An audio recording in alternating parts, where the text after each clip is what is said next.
Good morning, good morning, good morning, good morning, good morning, good people. It is Monday, December the 20th, 2021. This is Wake Up with RayGque, brought to you by Bets TV. Make sure you're subscribed to the Bets TV YouTube channel. Make sure you subscribe to the Wake Up with RayGque podcast. And we're happy to be here. Feels like it's been a minute since we've done this show. Crazy weekend football, and we still have 2 more days left. We've got 2 Monday night games. We've got a game or 2 on Tuesday. I don't even know how many we have.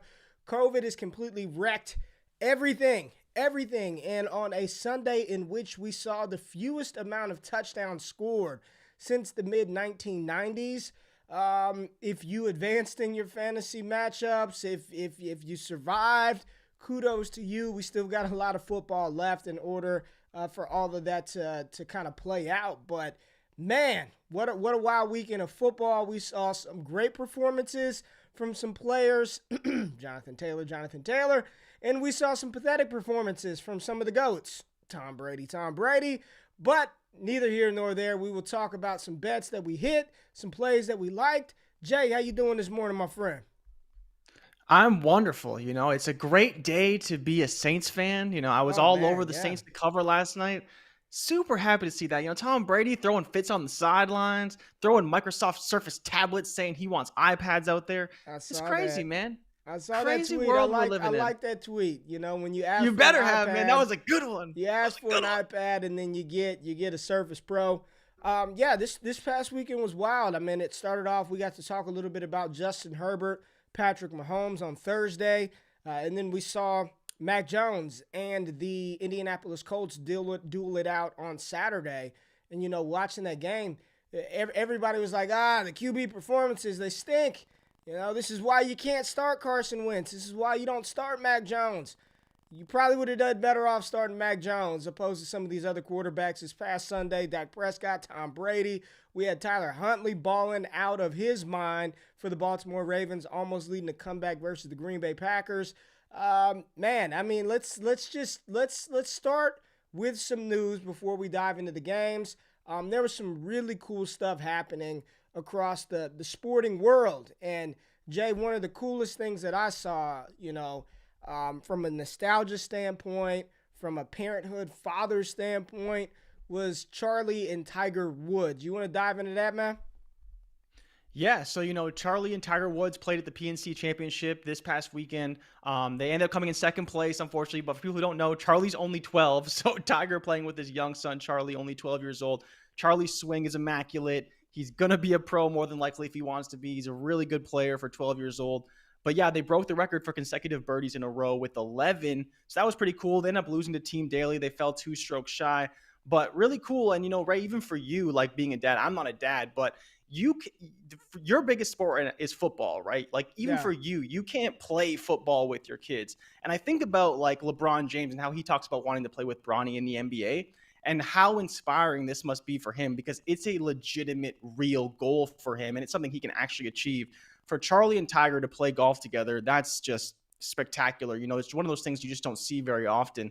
But really heartwarming story overall. For them to come in second, Tiger's looking better and better. He's not going to play in every tournament this year. He already said that. But he's going to be back. And how much he comes back, we're not going to be so sure because his legs are still a little bit hurt from that injury. But he's coming back and he's playing well. He's looking good out there, man. It's pretty awesome. Well, it's not even just the fact that it was a heartwarming story. He's good. I mean, 11 straight birdies. That's insane. That's insane. And then there were so many people who sort of did cut-ups of Tiger and Charlie in the mannerisms, how they stand, how he spins the club. He's putting and picking up the marker before the ball's even in the hole. I mean, just swagged out at 12 years old with a better golf swing than I can ever imagine to have.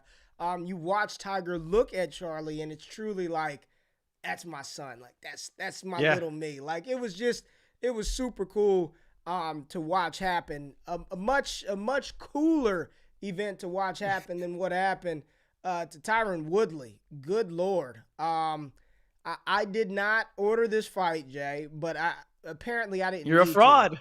I didn't order it. I didn't even watch it. I didn't even watch it because once Tommy Fury pulled out, I didn't know that Woodley was setting himself up for failure again. After Paul Woodley won, nobody wanted to see this. And Yeah. from everybody that I saw, that I follow, said it was a horrible fight up until the thunderous right hand of Jake Paul put Tyron Woodley to sleep. I mean, he will forever be a meme, and I hope he made an astronomical amount of money because the fact that he had dude wipes on the back of his trunks and face down, ass up like Ludacris. This was a he's a meme for life. Jake Paul continuing to knock out his opponents, and the opponents they're not great. But he beats down a former MMA, UFC, champ. He beat him down, knocked him out. Woodley was literally out cold. I know you've seen the memes. Jay, what were your thoughts on this one? Is Jake Paul for real? I'm not going to go that far, but I know the knockout was filthy, man. I think he's pretty for real, honestly. Like I've been kind of disparager of Jake Paul. I'm not the biggest boxing enthusiast, so feel free to come at me for that. But the amount of money he's making, type of people he's attracting to his fights, he is box office in every sense of the word. He's not the most technical fighter you're ever going to see. He's not going to be the best fighter you're ever going to see, but he is box office. He'll attract a large audience, and he's boxing, reasonably well enough to win. The funniest thing about this whole meme and the photo of Tyron Woodley on the mat is it brings me back to Channing Crowder talking about Nate Robinson with the booty in the air. Yeah. And he doesn't want to see Chad go down and have the booty in the air like Nate Robinson when he got knocked out. And that's the one quote that sticks in my head more than anything is Channing Crowder just laughing on the set of I'm Athlete, talking about, he literally laid on the ground and said, I want to see you like this with your booty in the air. Yeah. Just And that down, was Tyron Woodley. That was Tyron Woodley. Oh, brutal. Yeah. But the knockout though was spectacular. Then, like you, I didn't watch the fight. I'm not ordering it, but that just to see that highlight in the morning, I was like, damn, Jake, okay. Let's see what happens. The crazy thing is after it, he's still like, he hit me with one good shot. I was in the fight. Yeah. I'm just like, Woodley, give it up. You got you a Rolex. You got your bag. Please don't go into the ring. We also saw Frank Gore and Darren Williams in the ring. Which was a more entertaining fight. Now, I did see that one. Somebody was streaming that, and I had to tap in. That was more entertaining from everybody's perspective than Woodley Paul. But Darren Williams, the NBA player, man, hey, he's got hands. He beat Frank Gore, and Frank Gore too will be a meme because I know you saw it. Did you see the Frank Gore face? Oh yeah, the free show where he's like, where he got punched in the face, and he's like, what are you, like, dude, you're boxing. What are you looking like? He got hit, and he's like, hey, man, why are you hitting me? But those two talked afterwards, and they both had mutual respect for one another, both great players in their respective sports. We're seeing Le'Veon Bell. Le'Veon Bell wants to fight Jake Paul now, and I don't know. Lev is rapping. He's running back in the NFL still. He's a boxer. This man is a jack of all trades. I think we need to leave Jake Paul alone. I want to see Jake Paul fight a real fighter. That would be nice to see. But neither here nor there. Jay, you want to round out the news with a bunch of COVID stuff. NBA COVID. We'll get to the NFL, but I know there's some new policies in the National Basketball Association. Yeah, so the NBA has implemented a new policy. So like we've seen with a couple teams, the Brooklyn Nets being the main one, the biggest issue with the NBA right now is that if you sign a player, it impacts your luxury cap, it impacts your salary cap, even if it's because of COVID concerns. So what the NBA did was implemented the new policy, basically saying that you can sign a player to a minimum contract, and actually you are required to sign a player to a minimum contract. If you have 2 cases, 3 cases, or 4+ cases, you have to sign players so you have bodies to play on game day, so there's no postponements, things like that. And what they said is that this is going to go into effect now, and it's going to go until January 19th. And so basically, teams who have multiple COVID cases are going to be able to sign players, so it won't impact their luxury tax, and it won't impact their salary cap. I believe it was Sean Marks from the Brooklyn Nets talking about how if they did sign the players required to play in the game, it would have cost them $500,000 to do that because of how far they are into the luxury tax. And that's one of the main reasons why they thought about bringing back Kyrie Irving, is because they would have had to spend all this money just for a few replacement players for COVID games. And then the other story is that the NHL actually implemented a ban on cross-border travel. people who watch the NHL, maybe they do, maybe they don't, but there's obviously Canadian teams and American teams. So I'm not really sure how this is going to work for scheduling purposes. There's 6 Canadian teams, and actually last year they did a Canada schedule and a Canada division instead of having the regular divisions. So I'm not sure how it's going to impact that. This is only through Christmas, so it's not too long, but interesting to see the NHL put on a full-blown travel ban with the variant obviously going crazy all over the place right now. Wow. It's crazy, man. And on that crazy NBA news, LA Lakers are out Anthony Davis. I was watching that game, got his knee bashed into. I thought it was going to be worse than that. They're saying he's out a month. Not good. Not good for my LA Lakers. But we got NFL. Let's talk about some of these games. Let's do it, man, right after we hit the morning run. Wake up! This is the morning run.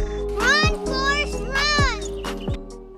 All right, so Josh Allen and the Buffalo Bills beat the Carolina Panthers at home, bringing them one game back of the Patriots following their loss to the Indianapolis Colts on Saturday. They actually ran the ball. Devin Singletary ran the ball 22 times, 86 yards, had a touchdown.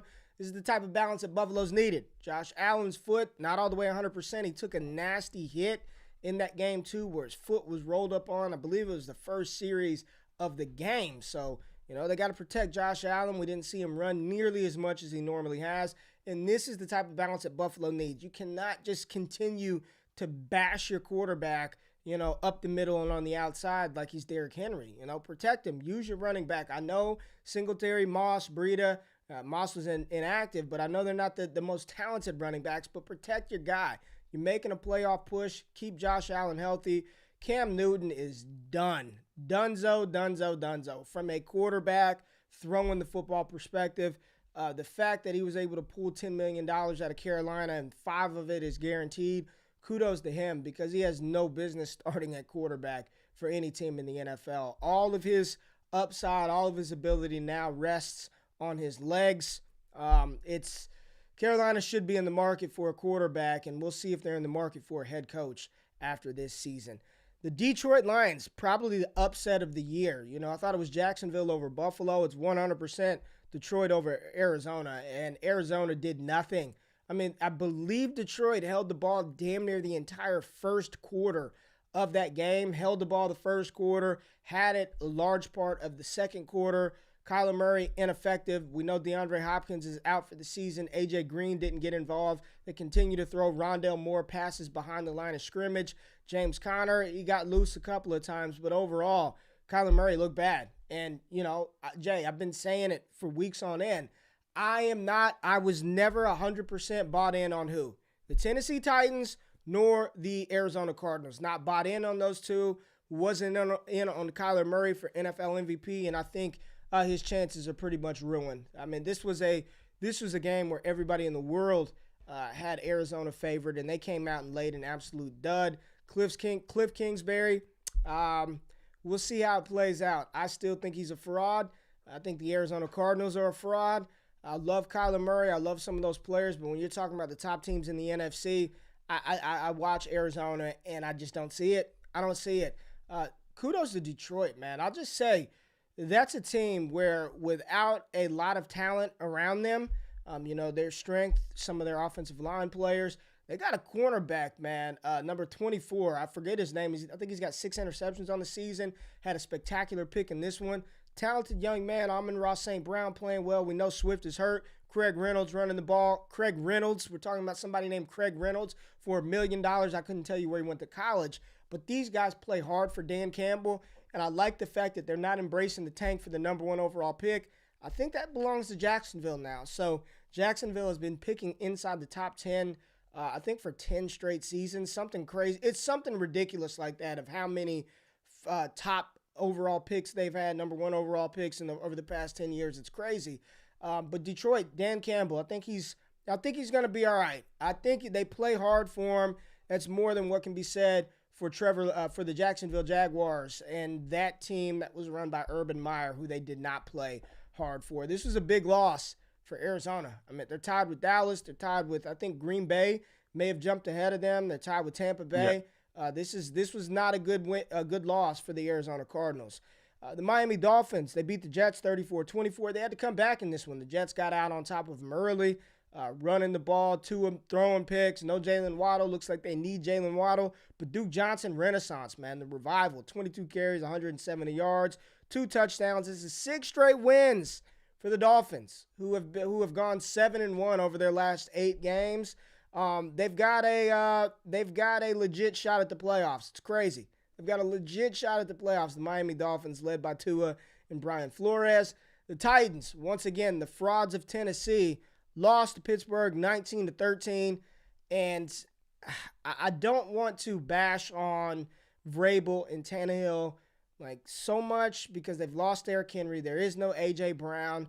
What a worse – I don't think it's the worst signing of the offseason, but the hype that was built around Julio Jones – being in Tennessee, he can't stay healthy. He's out again. Aggravated his hamstring. He's done. I'm just not buying it. Ben Roethlisberger looked washed, and they still were able to get it done. Najee Harris had 18 yards. Offensive line is putrid, but they found a way to make it happen. And Pittsburgh is still in the hunt for a playoff spot while Tennessee is dropping, man. This is not good. There's 9-5, and the Colts only 1 game back after beating the Patriots on Saturday. The 49ers beat down the Falcons. Jeff Wilson had 20-plus carries for 110 yards. Russell Gage was balling for the Falcons, but it was George Kittle. It was Jimmy Garoppolo, Deebo Samuel. Jimmy G was making some throws where I'm like, hey, all right, Jimmy's going to be a starter next year, Jay. He's not going to be a starter in San Francisco. We know Trey Lance is the future, but Jimmy Garoppolo, as I look around the NFL, I'm like, yeah, Jimmy Garoppolo would be a better option than this person. He'd be a better option here. He'd be a better option what they have there. Kyle Pitts, he got loose late a couple of times, but I just continue to watch Atlanta and think, why even take him at 4 overall if you're not going to feature him in the offense? It makes no sense to me whatsoever. 49ers continue to play well. Playoffs, 49ers, Kyle Shanahan making it happen with Jimmy Garoppolo. We saw the Bengals beat the Broncos in the most uninspiring game of the weekend. There were 8 straight punts in this one. Jamar Chase, 1 catch, like 3 yards. Higgins only had a couple of grabs. Burrow was doing crazy stuff. Teddy Bridgewater suffered a bad head injury, man. It looked bad when he went down. We saw some rough injuries this past weekend. My goodness. Prayers up for Teddy B. But the Bengals got it done, man. You know, Tyler Boyd had a touchdown, but outside of that, this was a defensive matchup. Nothing to be excited about. I think Mixon got banged up, Burrow taking sacks, Chase non-existent. Just another one of those teams vying for a playoff spot that I don't believe have a legitimate shot at winning the Super Bowl. Green Bay, we talked about them early in the show. They survived a Tyler Huntley comeback. Mark Andrews, man on a mission. We've seen tight end play. I mean, him, Kelsey, Kittle, best tight ends in the NFL. Mark Andrews took this game over, was an absolute monster. They could not stop him, catching multiple touchdowns, running away from defensive backs. But at the end of the day, when you've got number 12, AR-12, he's just a beast. I mean, you know, after his performance this weekend and some of the lackluster performances of some players with that had better odds, I think it's getting tight with that MVP race. I know a lot of people want to say Jonathan Taylor. It's just not going to happen. Offensive Player of the Year, possibly. MVP, I mean, the Colts are barely, they're vying for a playoff spot. Jonathan Taylor's not going to win the MVP over Aaron Rodgers or Tom Brady or Stafford if they can somehow wind up with the number 1 seed.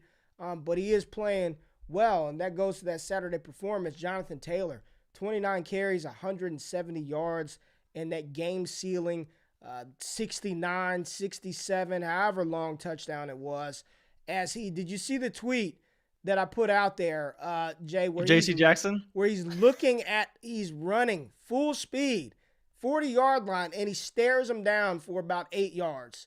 Like, just turns his head, stares him down as he continues to matriculate the ball 22 miles per hour down the field to seal that game. Jonathan Taylor, great, man. He's incredible. Best running back in football. Absolute monster. Just a stud among studs. The vision, the speed.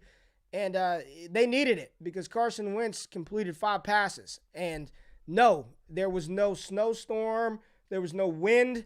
That was just Carson Wentz out there completing 5 passes. it was funny watching the narrative play out of that game. Oh my God, Mac Jones, 2 interceptions. It's over. He stink. Like, what quarterback doesn't throw an interception or 2? You know what I'm saying? Like, he threw 2 picks. It wasn't like he was out there fun. Like, he threw 2 picks in the first half. They need to let him just go. I'm watching New England and running on first down, running on second down. Like, they just need to let him go. Rip the Band-Aid off, let him play. Because in the second half, especially those final, 4 drives, Mac was money. And Carson Wentz almost allowed New England to get back in that game. And, Jay, I don't know about you if you were watching it, but I think if they would have gotten the ball back, they probably would have had an opportunity to kick a field goal to tie it up, and then who knows what could happen. But Jonathan Taylor, luckily for Indianapolis, boom, sealed it, ran the ball, sprinted to the end zone, and iced the game for the Colts. Any other news from across the NFL landscape that you want to hit on before we dive in to the Dallas Cowboys and to Tampa Bay? Because we got to talk about what happened there. A lot of stuff to take away from that Tampa Bay game, but anything I missed? No, I think you hit it all. But there is some updated MVP odds, and I don't know whether you want to get into that today or tomorrow. Well, but I think you'll be surprised by the result. Lay it on me. Okay, so remember last week, and I told you that the only person who has a shot to win MVP outside of Brady is Matt Stafford, right? And obviously we talked about Aaron Rodgers. Aaron Rodgers right now is plus 125 to an MVP. This is on DraftKings. Yep. He's obviously the favorite. Tom Brady plus 175, Matthew Stafford 10-1, and then Jonathan Taylor at 10-1. Jonathan Taylor is ahead of Patrick Mahomes, Josh Allen, Justin Herbert, Cooper Kupp, Dak Prescott, Kyler Murray, Lamar Jackson. All of them. Should be. All of them for MVP. Should be. Crazy. Should be. Listen, I'm not saying he shouldn't have votes. I'm not saying he shouldn't be third, maybe even second, fourth. But Derrick Henry ran for 2,000 yards, bro, and didn't win it. And I know JT has a shot to do it, probably will. He's got an extra game. It's the same thing with the Heisman, man. If the Colts were somehow number 1 in the AFC and he was doing it, then I could see it. But he's not going to win it over Tom Brady. Even with Brady's bad performance, Brady's right there. And I wonder how the voters do incorporate the Aaron Rodgers COVID lie situation into his odds. But in my opinion, he should be the front runner right now. If Brady could somehow get it done over the next couple of weeks with what just happened last night, I think he's going to run away with it. They've got to figure something out. And luckily for Tampa Bay, let's just roll into it. Luckily for Tampa Bay, they get Mr. Boomin back. Mr. Potato Gang himself, Antonio Brown, will be back in the building for Tampa Bay next week. And I just laugh because people really thought that Bruce Arians and the Bucs were going to cut Antonio Brown. Dude, leave your, I don't know how else to say this, but your moral compass meter, there's no bearing in the NFL. They're trying to win games, make money, win Super Bowls. And Antonio Brown, for as idiotic as he may be off the field, on the field, he's still one of the best receivers in the game. And there was no way. If Tampa Bay was going to cut Antonio Brown, they would have done it immediately. As soon as the fake COVID card came out, as soon as he was suspended by the league, he would have been done. But nope, he continued to rehab, work with the trainers, and now he's expected to be back. And because Tampa Bay lost Chris Godwin, Mike Evans, and Leonard Fournette last night, he will be back, and he will be heavily involved. But this was, my biggest takeaway is if Tom Brady can somehow pull this off, hold it together for the next, they've got 3 more games left, 3 or 4 more games left. 3 more games. 3 more games. He's going to win MVP because that is, talk about, losing those 3. That'd be the equivalent of Green Bay losing Aaron Jones, Devontae Adams. Just say Aaron Jones and Devontae Adams and another guy. That's Dallas losing Zeke, CeeDee Lamb, and Amari Cooper. That's the Rams losing Cooper Kupp, Darrell Henderson, Sony Michel. He lost his 3 best weapons in one game. In damn near a half of football, in 2 quarters. Yeah. He lost Chris Godwin. Godwin was hit over the middle. Knee, MCL, PCL sprain. Mike Evans, I thought it was a head injury. They said it was a hammy for Mike Evans. And then Leonard Fournette, he had to get helped off of the field. He was tackled awkwardly. did this stretch splits thing, and now Leonard Fournette is out. So we've got to see a smattering of Ronald Jones. Keyshawn Vaughn was in the game. Scotty Miller, Rob was being featured. This was a brutal game for Tampa Bay, and then they lost. Dennis Allen has their number, and the Tampa Bay defense played great. What they were able to do to Alvin Kamara, 18 rushing yards. Taysom Hill did nothing. He didn't turn the ball over, which is good. But this was all defense. This was a defensive battle, and I just want your thoughts on where does Tampa Bay go from here, man? Because I couldn't in a million years, maybe losing one player, sure. Two, that's kind of crazy. But losing three guys? Come on, man. And three of their top guys. That just seems incredible, man. Incredible in the worst way possible. So I'm not as concerned, I think, with Tampa Bay. I think they're going to be okay. But to your point, losing those three guys in such an important game against a division opponent, which, again, that defense was flying all game long.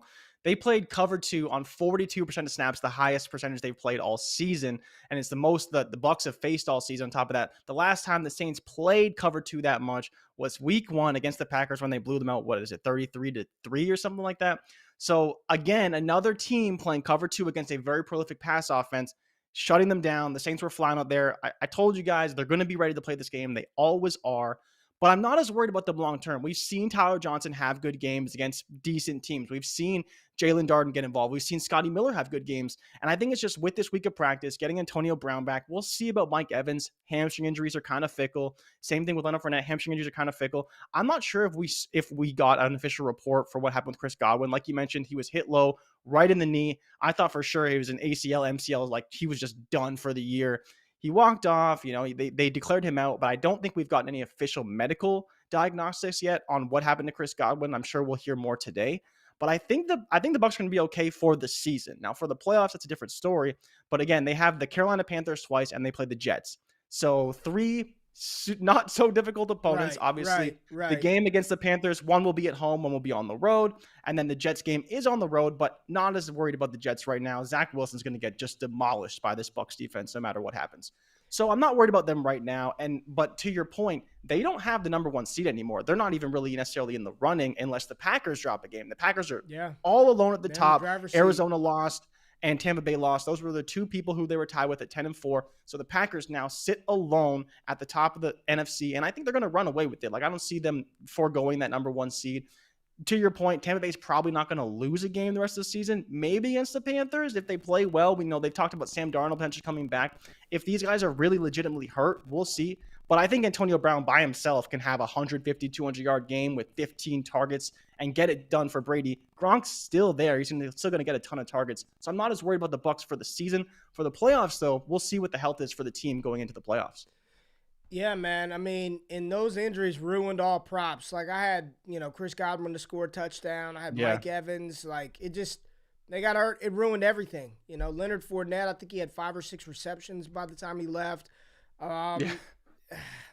It's brutal. We'll see. I mean, Tom Brady, it's crazy because I was in a couple of matchups where it looked like I was going down. It looked like because they still had Tom Brady, Rob Gronkowski, Godwin, and somehow, some way, I did not get destroyed by what I thought was going to happen. I mean, it's unfortunate, right? I hope, because I want to see when the playoffs come around, I want to see teams at full strength. I do want to see Tampa Bay versus the Rams, Tampa Bay versus Green Bay, not Scotty Miller and Tyler Johnson and Brashad Perry, man.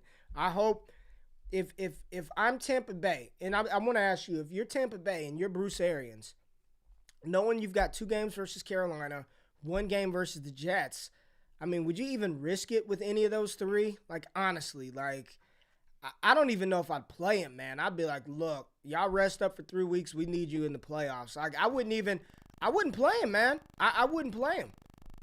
Well, so my only pushback is that there is still the possibility they drop a game. Like, I don't think the Carolina games are shoo-ins, right? If they don't beat Carolina, they have no. Hey, here's my thing: if they can't take care of Carolina twice, then they just deserve it. I mean, Cam Newton is terrible. He is terrible, man. He can't throw the ball.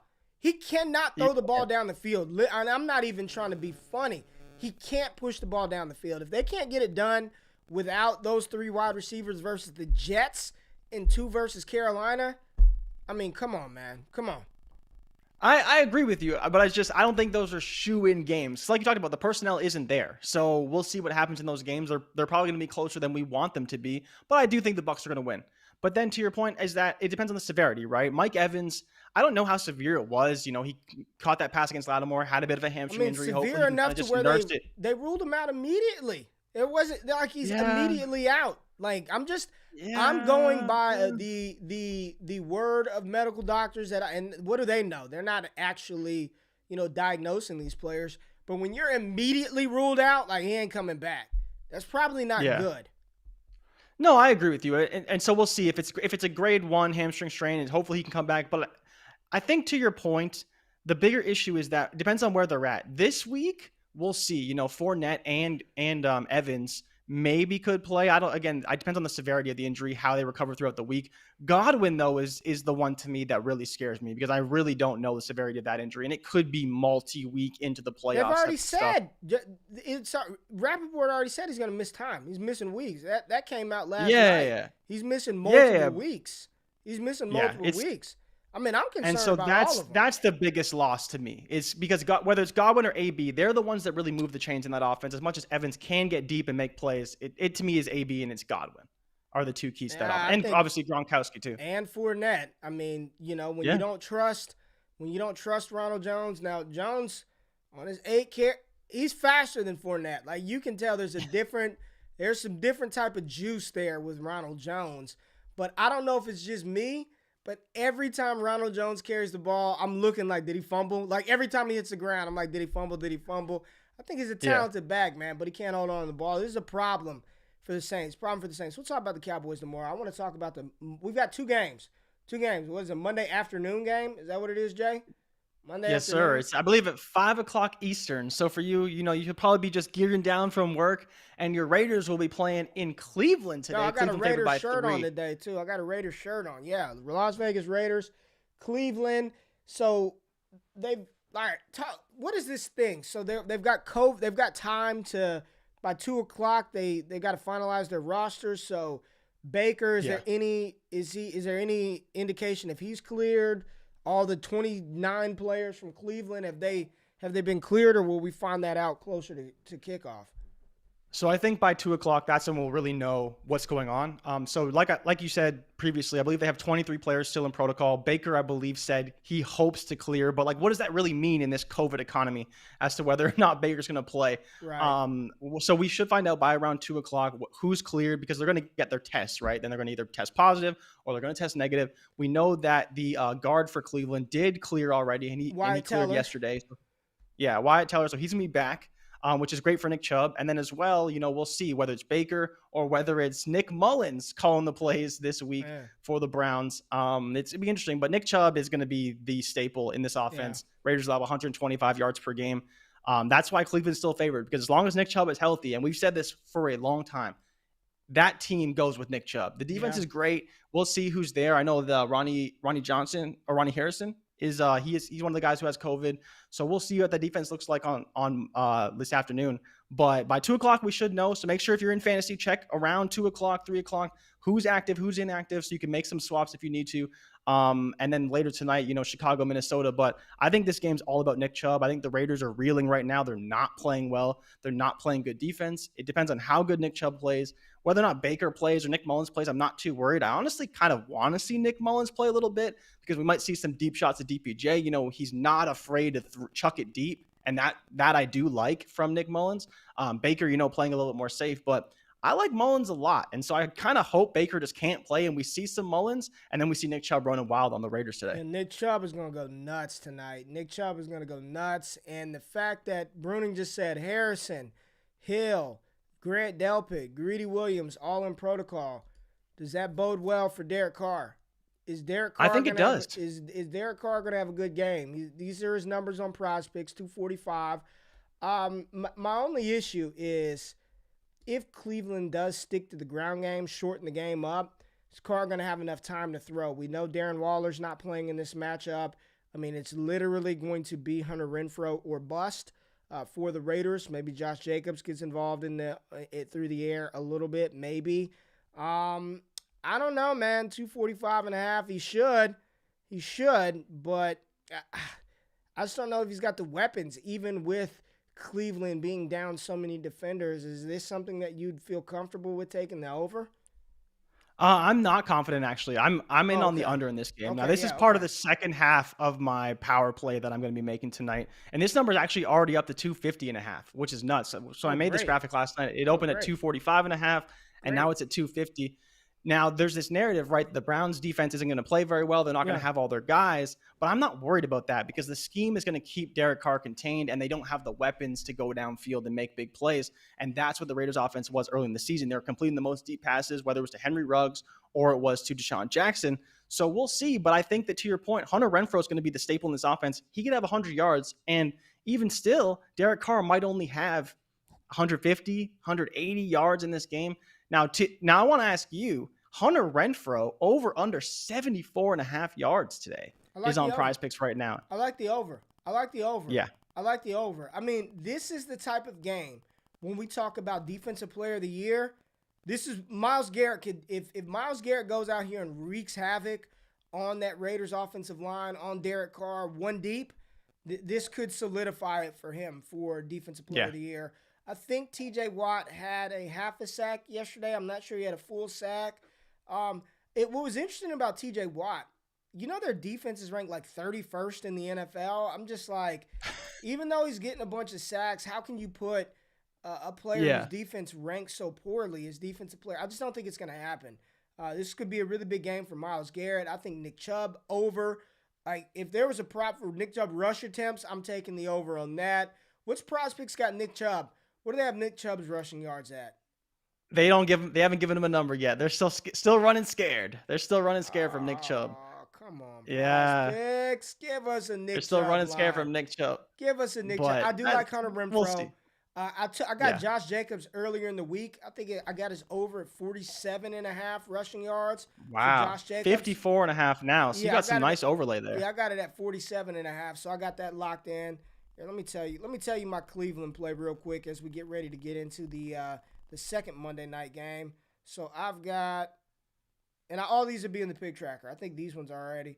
Yeah, I got Josh Jacobs over 47.5, and then Hunter Renfrow over 16 fantasy points. So we'll see how that plays out. And actually, that lost because I had Alvin Kamara on there somehow, and that was a power play, so it doesn't even matter.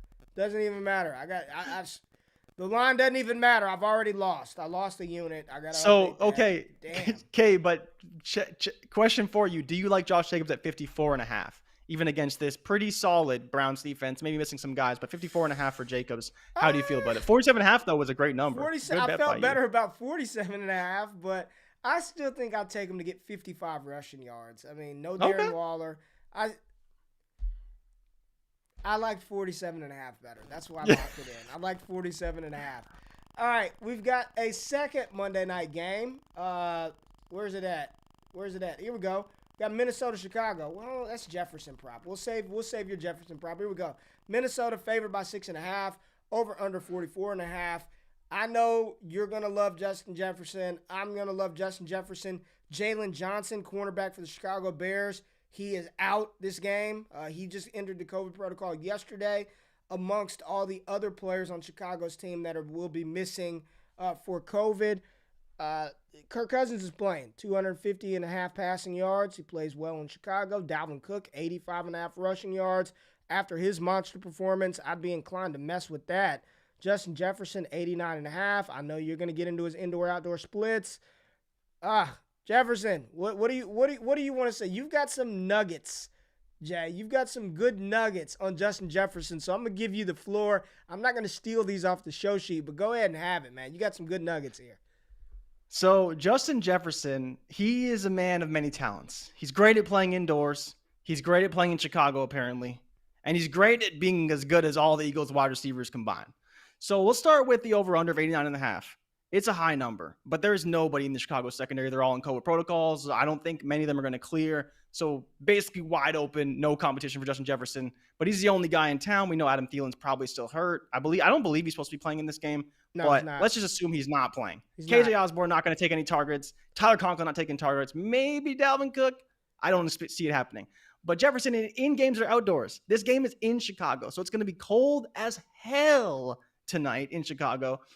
As a man who lives in Toronto myself, I know it's cold outside. It'll probably be like negative 10 Celsius, which I don't know what that is in Fahrenheit, but that's cold. Let's go.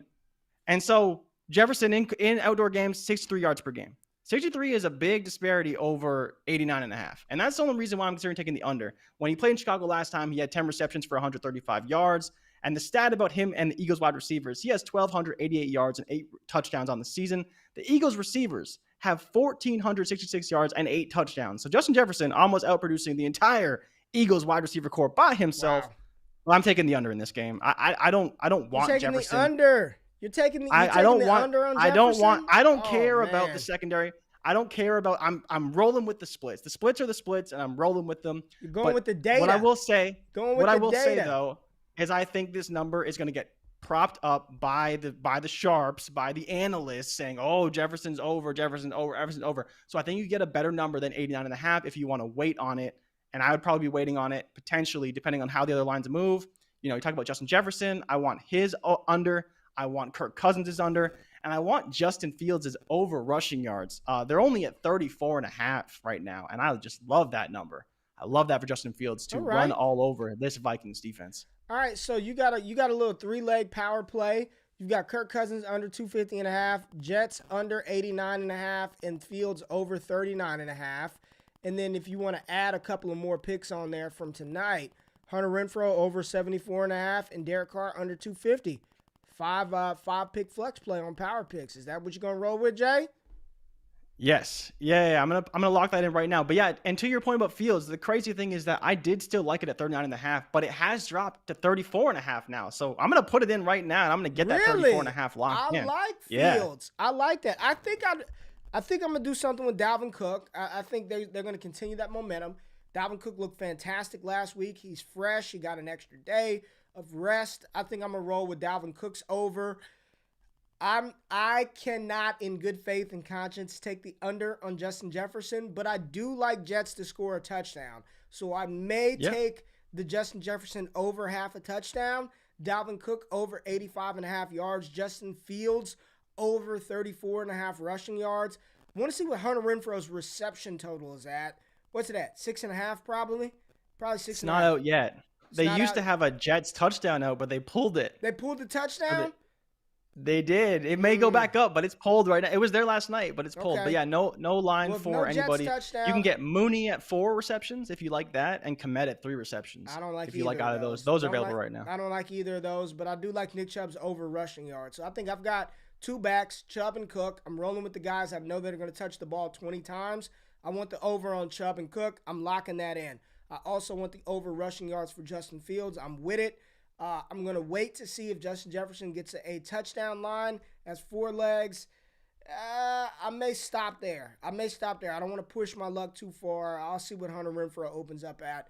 But we got 2 football games tonight. We got 2 games tomorrow. The Rams and I remembered, I was like, do we have 2 games? We got 2 games tomorrow. Seattle. The Rams and the Seahawks. And we also have the Philadelphia Eagles and the Washington football team. We get a break on Wednesday, and then we got games on Thursday, games on Christmas Day on Saturday, and on Sunday. We got football all week. Bowl season is in full swing. We've got bowl games kicking off. We had some this past weekend. Jackson State took an L. They need Travis Hunter. I know you saw the Travis Hunter catch. Oh, God.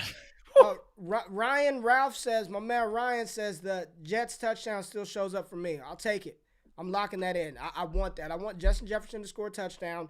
Dalvin Cook over. Nick Chubb over. I'm waiting on Hunter Henry. Reception line. And Justin Fields, I do like over 34.5 rushing yards for Fields. I got 5, baby. I'm in the building, Jay. I'm in the building. I got 5 picks. Anything else you want to leave the people with? No, we didn't talk about Dallas, but that was for a reason. I will give them some good time tomorrow. Anything else, Jay? Nah. No, I think you nailed it. I'm hoping we see some good football today. I'm not as excited for the Cleveland game, but Minnesota, every week they play these close games. I hope the Bears can get a victory because the Bears have been playing a little bit better. Last week against Green Bay, they played great. So I hope they can get a victory today. I would be betting on the Bears to win, especially I don't expect Minnesota to cover that 6.5 points tonight. That's for sure. Jay, we're getting closer and closer to the college football playoff, man. I'm ready for Alabama. Yes, sir. I put a bet in predicting the matchup in the national championship and the winner. I got it at it was 22-1. Alabama versus Michigan. Alabama wins the national championship over Michigan. I think Michigan beats Georgia. I'm putting it out there now. I think Michigan beats Georgia. I know they're the underdog. They're not the favorites. Georgia. I think Michigan and Jim Harbaugh get it done. They face Alabama, and they take an L to Nick Saban. But I've got Alabama versus Michigan in the national championship game. I laid a little bit of juice on there. 22-1, I couldn't pass it up. So looking forward to diving into that. Appreciate y'all tapping in. I know we started a little late today. Holiday season, man. Just tap in. Y'all are off work anyway or half-assing it at work either way. The weekend is coming up. The holiday's coming up. Make sure you tap in. Subscribe to the channel. Go to FTN Fantasy. Use the promo code ALLGAS to save you a little something. If you want to see those splits, you want to dive into all the content that we have over there, subscribe to the YouTube channel, the Wake Up with RayGque podcast, and we'll be back tomorrow bright and early. We'll be on time. We will be on time, 7 a.m. Central Time, 8 a.m. Eastern Standard Time. We appreciate you. We love you. We out. Peace.